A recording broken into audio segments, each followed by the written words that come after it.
तो पहले तो मैं अपना इंट्रोडक्शन देना चाहूँगा। मैं हूँ doctor Manoj Arora, director and head kidney transplant unit, Max hospital Shalimar Bagh. Doctor Yogesh Chhabra जो is a principal consultant nephrology department, Max hospital Shalimar Bagh.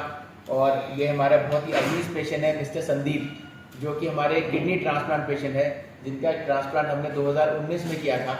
और आज ये रोहतक ही रहते हैं, तो इनको हमने बुलाया ताकि इनके माध्यम से हम और सही जानकारी और डायरेक्ट पेशेंट जो पेशेंट्स हैं उनको सही मार्गदर्शन कर पाएँ कि किडनी ट्रांसप्लांट के बारे में क्या फैक्ट्स हैं, क्या मिथ है, उसको हम आगे चर्चा में ले सकें। तो पहले तो बहुत शुक्रिया। बिल्कुल सही कहा आपने कि किडनी के पेशेंट बहुत तेज़ी से बढ़ रहे हैं। किडनी के पेशेंट जैसे कि हमने चर्चा करी कि काफ़ी तेज़ी से बढ़ रहे हैं, और ये बहुत अच्छी बात नहीं है। एज अ किडनी स्पेशलिस्ट हम भी चाहते हैं कि किडनी पेशेंट वहीं पे रुके या वो किडनी ट्रांसप्लांट या डायलिसिस की तरफ ना पहुंचे। तो हमारी मेहनत भी पेशेंट के लिए हमेशा ये रहती है कि हम उन्हें कैसे ठीक रखें, और ट्रांसप्लांट डायलिसिस तभी डिस्कस करें जब हमारे सामने कोई विकल्प ना हो, या हम उसकी चरम सीमा पे पहुंच गए कि हम उसे रिवर्स नहीं कर सकते, या अब वो उसके आगे हम उसे कम रख के रोक नहीं सकते। सबसे कॉमन कारण जैसे हमने बात करी कि अगर आप डायबिटिक हैं, अगर आप ब्लड प्रेशर के पेशेंट हैं, तो प्लीज़ उसी दिन जानना है कि मेरी किडनी का स्टेटस क्या है। हमें साल, 2 महीने, 6 महीने इंतज़ार नहीं करना। उसी दिन आपने अपने डॉक्टर को कहना है, जो भी आपके फिजिशियन है जो ट्रीट करें, कि डॉक्टर साहब मेरी किडनी का टेस्ट कराइए। मुझे आज ही पता चला कि मैं डायबिटिक हूँ, मैं शुगर का पेशेंट हूँ, मुझे पता चला मेरा ब्लड प्रेशर है, मुझे पेशाब ज़्यादा आता है, या मुझे पेशाब में झाग आता है, या मुझे सूजन आने लगी। इन सब के प्रमुख कारणों में किडनी एक प्रमुख कारण है जो हमें करना ही करना है।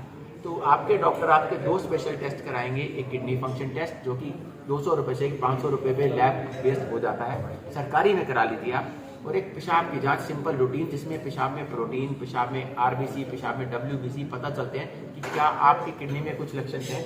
अगर ये सब स्वस्थ हैं तो समय समय पे फिर इनको रिपीट कराना होता है। कि अगर आप डायबिटिक हैं या ब्लड प्रेशर है, तो ऐसा नहीं कि एक बार टेस्ट करा लिया तो आप भूल जाएंगे, कम से कम साल में एक बार। और अगर आपकी किडनी में कोई दिक्कत आई तो 3 से 6 महीने में, वो डिपेंड करता है कि आप कौन सी स्टेज ऑफ किडनी पे हैं, आपको डॉक्टर को मिलना ही मिलना है। फिर आपके फिजिशियन डिसाइड करते हैं कि अगर किडनी पे प्रभाव ज़्यादा है, प्रोटीन लीकिंग बहुत ज़्यादा है, क्रिएटिन बढ़ा हुआ है, तो डेफिनेटली वो रेफर करते हैं एक नेफ्रोलॉजिस्ट को। जैसे कि हम किडनी स्पेशलिस्ट हैं, मैं हूँ, डॉक्टर योगेश है, तो ऐसे हमारे रोहतक हर सेंटर में, हर ब्रांच में नेफ्रोलॉजिस्ट है। तो अगर किडनी पे प्रभाव है तो एक बार किडनी की सलाह जरूर लेनी चाहिए टाइम पे, ताकि हम उसको रोक सकें या बढ़ने से रोक सकें। फिर आप अपने फिजिशियन को फॉलो कर सकते हैं। जब उन्हें ज़रूरत लगती है वो वापस रेफर करते हैं कि नहीं, आप किडनी स्पेशलिस्ट से ओपिनियन लें, ताकि आप दोनों से जुड़े रहें। जो बाकी इलाज है वो करते रहते हैं, बट किडनी की सारी समस्या हम उनको टाइम टू टाइम सलाह देते रहते हैं कि किस तरह से आपने चलना है, ये स्टेज है, आगे इतने साल निकल जाएंगे, ये दवा है। और अच्छी बात है कि आज हम जिस 2023 में बात कर रहे हैं, ऐसे नई नई दवाइयाँ नेफ्रोलॉजिस्ट में निकली हैं जो किडनी को आगे खराब होने से रोकती हैं। डायबिटिक और हाइपरटेंशन भी है और आपकी किडनी पे प्रभाव आ गया तो उनको रोकने में हेल्प करती हैं, बजाय कि हम एंड स्टेज रीनल डिजीज़ की बात करें या किडनी खराब की बात करें। तो हम एक अच्छे एरा में जी रहे हैं, जहाँ आज से 5 साल पहले हम ये बात नहीं कर सकते थे, तो आज हमारे पास वो सब है। But time is a very important की, कि आप समय पे आए तो आपका इलाज बिल्कुल सही दिशा में चलेगा। अगर आप समय पे नहीं आए तो आपका उसी दिशा में चलेगा, जब आप एंड स्टेज में पहुँचेंगे तो बात डायलिसिस या ट्रांसप्लांट की चलेगी। अब जो कि हमने बात करी कि किडनी डिजीज़ जो जब इस तरह से पहुंच जाती है, तो I will ask doctor Yogesh to say कि एक बार जब इस तरह से पहुंच गए कि किडनी पेशेंट बन गए, फिर आगे कैसे विकल्प को चुने, हम उस पर चर्चा करेंगे 2 मिनट के लिए। एक मिनट सर। खराब सिचुएशन है कि जब हमारे पास और कोई विकल्प नहीं है, तो डायलिसिस और ट्रांसप्लांट में से ही विकल्प चुनना होता है। डायलिसिस एक टेम्परेरी कार्यवाही, जिससे आप हफ्ते में 2 बार या 3 बार रेगुलरली करके जीवित रह सकते हैं। लेकिन क्वालिटी ऑफ लाइफ अचीव करना बहुत मुश्किल है। क्वालिटी ऑफ लाइफ और बेटर रिजल्ट्स के लिए transplant is always the best thing. लेकिन जैसे मैं पहले भी बता चुका हूँ कि सही रेसिपिएंट डिसाइड करना और सही डोनर डिसाइड करना सबसे इम्पोर्टेंट है ट्रांसप्लांट के अच्छे रिजल्ट के लिए। ट्रांसप्लांट आज की डेट में ज़रूरी नहीं कि ब्लड ग्रुप कंपैटिबल यूज किया जाए, ब्लड ग्रुप इनकम्पैटिबल भी संभव है, स्वैप ट्रांसप्लांट भी संभव है। आज की डेट में बच्चों का ट्रांसप्लांट भी अच्छे रिजल्ट देता है। तो आज की डेट में अगर हम बात करें तो transplant is much better in terms of quality of life, in terms of quantity of life. और डेफिनेटली अगर हम बात करें जो मेंटली और फिजिकली जो पेशेंट को मिलना पड़ता है डायलिसिस में, वो सब चीज़ें ट्रांसप्लांट में नहीं होती और रिजल्ट बहुत अच्छे हैं। हाँ डेफिनेटली प्रिकॉशंस रहती हैं, एहतियात रखनी पड़ती हैं और सतर्क रहना पड़ता है। उन चीज़ों को नहीं छोड़ सकते, दवाइयाँ रेगुलर नियम पे लेना ज़रूरी है, उन चीज़ों को कहीं से भी लापरवाही बर्दाश्त नहीं कर सकते। डॉक्टर साहब क्योंकि एक लोगों के मन में डर होता है और जो ट्रांसप्लांटेशन है उसमें चीट फाड़ ऑपरेशन का नाम आते ही लोग डर जाते हैं, तो उस चीज़ को लेकर के भी आप क्या कहना चाहेंगे? देखो डर ये दोनों के मन में आता है, रेसिपिएंट के मन में भी आता है और डोनर के मन में भी आता है। एक तो स्वस्थ व्यक्ति जो किडनी देना चाहता है वो यार सोचता है मैं क्यों मैं ऑपरेशन के नीचे आऊँ, क्यों ऑपरेशन टेबल पे जाऊँ, मेरे को तो कोई ज़रूरत ही नहीं। दूसरी तरफ से रेसिपिएंट भी सोचता है यार इसके बिना ही ठीक चल रहा है, हफ्ते में 2 बार जाओ डायलिसिस कराओ, 3 बार जाओ डायलिसिस कराओ। लेकिन मैं जैसे पहले भी आपको बता चुका हूँ, USRDS data, American data, world over data, Indian data सब यही सजेस्ट कर रहा है कि quality of life, quantity of life दोनों ही ट्रांसप्लांट में कई गुना बेहतर है और इसका कोई मैच ही नहीं है। इट इज़ सिंपली लाइक कि मर्सिडीज और मारुति, अब दोनों में कोई मैच नहीं, दोनों में 4 पहिए हैं, दोनों टिन के डब्बे हैं, लेकिन अल्टीमेटली जो क्वालिटी जो मर्सिडीज में मिलती है, जो क्वालिटी हमें मारुति में मिलती है, दोनों में डिफरेंस है। तो आप अपने हिसाब से जो बेस्ट ट्रीटमेंट चूज़ करना वो हमारा हक बनता है। और बेस्ट ट्रीटमेंट अगर बात किया जाए तो ट्रांसप्लांट ही है। खासतौर पे अगर हम बात करें, लोगों के मन में ये रहता है कि डायबिटीज़ की वजह से किडनी खराब हुई है और फिर क्या हम दोबारा करेंगे तो किडनी खराब तो नहीं होगी, लेकिन उनकी एवरेज किडनी की सर्वाइवल भी उतनी है जो नॉन डायबिटिक पेशेंट में है। तो डायबिटिक पेशेंट में भी हम बात करें तो transplant is the best modality. हाँ, कुछ एक डिजीज़ होते हैं जहाँ पे रिकरेंस होती है, जहाँ पे जन्मजात होते हैं, तो वहाँ पे हमें कई बार सोचना पड़ता है। कुछ एंटीबॉडीज़ की वजह से बनते हैं, वहाँ पे हमें सोचना पड़ता है कि इसके अलावा क्या उपाय सोचना पड़ता है। लेकिन ट्रांसप्लांट से बेहतर कोई उपाय नहीं है आज की डेट में। और अगर हम बात करें, एक सिंपल सा एग्जांपल दें, as compared to other solid organ transplant, अगर हम बात करें कि लिवर ट्रांसप्लांट या कार्डियक ट्रांसप्लांट, तो सबसे अच्छे रिजल्ट्स किडनी ट्रांसप्लांट के ही हैं। और किडनी ट्रांसप्लांट में डोनर के रिस्क सबसे कम है as compared to liver transplant. एक सवाल आपसे दूसरा इसी में मैं एक चीज़ और ऐड करना चाहूँगा, ऐड करना चाहूँगा कि जो किडनी देता है सेकंड डे से ही हम उसको थोड़ा थोड़ा लिक्विड देते हैं, थर्ड डे पे वो सॉफ्ट डाइट खाने लगता है और 5वें दिन वो अपने घर चलता हुआ जाता है।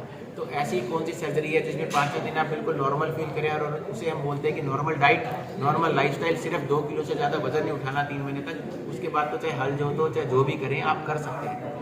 जो रेसिपिएंट है जिन्हें किडनी मिली उन्हें भी सेकंड डे से सिप स्टार्ट कर दिया जाता है, थर्ड डे पे उन्हें लिक्विड शुरू कर दिया जाता है, मोबिलाइज करते हैं मतलब बिठाना शुरू कर देते हैं, कोई बेड पे नहीं रहता दोनों में से, और 8वें दिन वो अपने घर पे बिल्कुल चलता हुआ जाता है बिना किसी नल की, बिना किसी उसके पेशाब की नल की भी निकल गई होती है, ड्रेन भी निकल गया होता है और किडनी उसका जब नॉर्मल होता है तो उसे ऐसे लगता है जैसे मुझे एक नया जीवन मिला। उस खुशी को एक डॉक्टर और एक पेशेंट किसी वर्ड्स में बयान ही नहीं कर सकता। जब वो घर जा रहा होता है और बोलते डॉक्टर साहब धन्यवाद, मैं वापस हो गया वैसा जैसे मैं बिना किडनी पेशेंट के था। तो इसको मैच करना, इस मुकाबले में हो सकता है वो 8 दिन का थोड़ा सा ये जो आप जो कह रहे हैं ऑपरेशन से डर या वो, लेकिन उसके बाद पूरी ज़िंदगी जो इतनी अच्छी जीनी है और आपको लगता है कि मैं बिल्कुल स्वस्थ हो गया, उसको आप मैच ही नहीं कर सकते। वो 8 दिन कैसे बीत जाते हैं वो पेशेंट भी भूल जाता है कि पता ही नहीं चला डॉक्टर साहब सर्जरी हुई और दूसरे दिन आप कह रहे हो पी लो, तीसरे दिन कह रहे हो बैठो। तो इस तरह से वैसा नहीं है कि आप बेड पे रहेंगे 5 दिन या बेड पे 8 दिन रहेंगे, फटाफट रिकवरी शुरू होती है। और अब तो रोबोटिक का ज़माना आ गया, तो मैक्स हॉस्पिटल रोबोटिक भी ऑफर करता है कि रोबोटिक सर्जरी में और भी कमी चीज़ें हैं और फाइन सर्जरी हो सकती है, तो हम रोबोटिक भी अडॉप्ट कर सकते हैं। प्लस जितनी भी किडनी डोनर है हमारे यहाँ पे वो सारे लेप्रोस्कोपिक होते हैं, कोई भी ओपन नहीं होता। तो लेप्रोस्कोपिक में स्कार भी कम आएगा, रिकवरी भी जल्दी होगी, ओपन है ही नहीं तो कोई बड़ा चीरा नहीं नजर आएगा, तो आपको कॉस्मेटिक रिजल्ट भी नहीं, ऐसे नहीं लगा कि मुझे कोई देख के बड़ी वो हुआ, और उसके बाद लाइफस्टाइल भी बेटर रहा। तो हर तरह से डोनर और रेसिपिएंट की सेफ्टी का पूरा ख्याल रखा जाता है और ये बहुत सक्सेसफुल है। इसलिए हम इसको प्रमोट करते हैं कि भाई सच में जिए, सच को देखें और सच को ही पढ़ें, बजाय कि अपने भ्रम या अपने मन की शंकाओं को जीते हुए। तो आप सबके माध्यम से बस यही मैसेज हम देना चाहते हैं कि बिलीव इन ट्रुथ, सच का कोई सब्स्टिट्यूट ना पहले था ना अब है ना आगे रहेगा। और किडनी ट्रांसप्लांट एक सक्सेसफुल ट्रांसप्लांट है। जब 85 से 90% हम कहते हैं और बड़े फख्र से कहते हैं कि इसका सक्सेस रेट है, तो ये सच है ना। ट्रांसप्लांट के बाद जब पहली बार पता चला आपको कि भी मुझे किडनी की समस्या आ गई, अब किडनी नहीं चलेगी, तो मन में क्या व्यथा थी या कैसा स्टेट था माइंड का? मेरी डायलेशन चलती थी और डायलेशन चलने से मैं बहुत परेशान रहता था। यहाँ मेडिकल में ट्रांसप्लांट के बारे में जितना सुनता था, बोलते थे मर जाएगा, ये हो जाएगा, ऐसे हो जाएगा, ऐसे हो जाएगा। मेरे से मैं किसी डॉक्टर ने सलाह दी मेरे से कि ट्रांसप्लांट के बाद में बहुत अच्छा रहेगा भैया। तो मैंने सोचा कि ट्रांसप्लांट करवा लूं। और तीसरे दिन हफ्ते में 3 बार जाना था डायलिसिस के लिए, तो परेशान हो जाते थे। दूसरा बंदा साथ जाता था, गाने वाले भी मना करने लग जाते थे, मैं नहीं जाऊँगा और मैं नहीं जाऊँगा। फिर मैंने ट्रांसप्लांट करवाने सोचा। अब मेरे को 4 साढ़े 4 साल हो गए ट्रांसप्लांट। अब मैं बहुत फर्स्ट क्लास हूँ, पूरा काम करता हूँ, खेत में भी, घर पे भी। सबसे पहले तो आप अपना काम बताओ कि लोगों का मिथ्या होता है कि घर पे बैठना है, ऐसा काम करना है कि बस मैं कभी घर पे नहीं बैठता सर। पहले 3 महीने हमने घर बिठाया था। मैं 6 महीने तक तो कर रहा था। हाँ, लेकिन 3 महीने 6 महीने के बाद में हल्का फुल्का काम करने शुरू कर दिया मैंने। खेत में भी जाने लग गया, मैं ट्रैक्टर भी चलाता हूँ, धरती बांधता हूँ, गर्दे से थोड़ा दूर रहता हूँ। सूखी धरती होता है वो बांधता नहीं, मैं वैसे गिल्ली में तो बांधता हूँ, भैया बातें नहीं कर सूखी होती है। नहीं तो अब मैं सब काम करता हूँ, गाड़ी भी चलाता हूँ, बस स्कूल बस चलाता हूँ, मैं सब काम करता हूँ। अब मैं कोई परेशानी नहीं है, मेरे को बहुत अच्छा है। मेरी 4-5 हज़ार रुपये की दवाई चल रही महीने में, ज़्यादा कुछ वो नहीं, बहुत फर्स्ट क्लास है। और सबसे अच्छी बात है कि जब कोविड रहा तब भी हम टेली कंसल्ट करते रहे हर 2 महीने 3 महीने में, और उससे भी उतना ही स्वस्थ जीवन रहा कि आपको डॉक्टर तक आना भी नहीं। अभी तक मेरा ट्रांसप्लांट होने के बाद, कोरोना के चलने के बाद मैं फ़ोन पे रिपोर्ट भेजता हूँ, फ़ोन से ही चल रहा है मेरा। मैं अभी डॉक्टर से अब मिला हूँ मैं 3 साल के बाद, है ना, और बिल्कुल स्वस्थ जीवन। तो ऐसा कोई जीवन दिक्कत नहीं है। कभी भी आप अगर इस एग्जाम्पल को ले हम, तो आप ट्रांसप्लांट को डायलिसिस से कैसे मैच कर पाएंगे? जहां हफ्ते में 2 दिन कोविड में भी आपको अस्पताल ही जाना है, वहीं डायलिसिस होगा। डायलिसिस मशीन तो घर नहीं आएगी करने के लिए। और पूरा कोविड हमने संदीप को संभाले रखा कि आना कहीं नहीं, निकलना कहीं नहीं, बस टेस्ट कराओ, घर के होम कलेक्शन, वो भी ये घर में पूरे एहतियात बरत के सैंपल देते थे, मुझे रिपोर्ट आती थी, फ़ोन पे डिस्कशन होता था, वीडियो कॉल या टेली कंसल्ट, शाम को दवाई पहुंची और उस दवाई से फिर वही रिजल्ट कि फर्स्ट क्लास क्रिएटिनिन चल रहा है, फर्स्ट क्लास किडनी चल रही है। तो एक रियल एग्जाम्पल जो है वो आई थिंक बहुतों को प्रेरित कर सकता है।